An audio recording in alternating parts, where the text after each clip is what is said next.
توانمندی‌های ایران بی‌پایانه. این ایران ظرفیت اداره کردن حداقل 150 میلیون نفر رو در سطح عالی رفاه داره، واقعا داره. و الان منظرم اون بعض زنه منه بیار اینجا تشریف دارید ما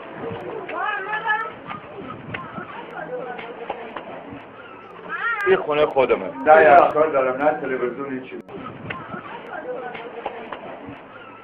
6 نفر توی اتاق زندگی نه جاده داریم، نه کارخونه داریم، هیچی نداریم. همه خیابون رو نگاه میکنی جوون علاف بیکار. افزایش جمعیتی مشکله، فقدان شغل و کار، بیکارن افراد آدم‌ها تو این جامعه. در سال در این 12 ماه بیکار.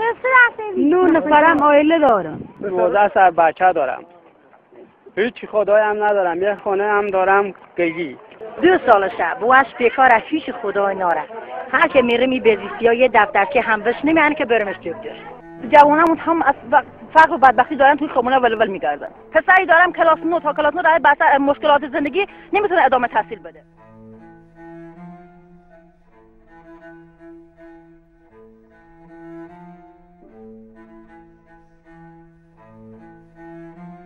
هزینه زندگی آنقدر رفته بالا که مردم از پس 1-2 تا بچه هم بر نمیاد، چه برسه مثل سابق 5 تا 6 تا بچه داشته باشن. اما ببینید مثلا منابع طبیعی ما مثل آب محدود هستن، زیاد نمیشن. معتقدم که کشور ما با امکاناتی که داریم میتوانه 150 میلیون جمعیت داشته باشه.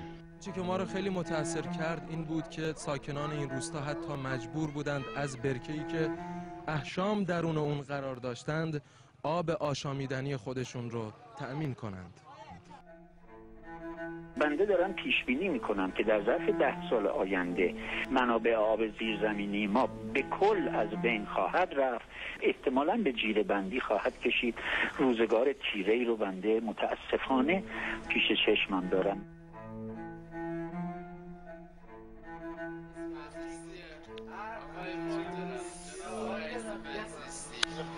اینجا جاییه که مردم همزمان هم دستشویی میکنن، هم تزریق میکنن، هم غذا میخورن، هم شب همینجا میخوابن. هیچ بهداشتی وجود نداره و این میکروب و این بیماری و این ویروس. من معتقد به کثرت جمعیتم.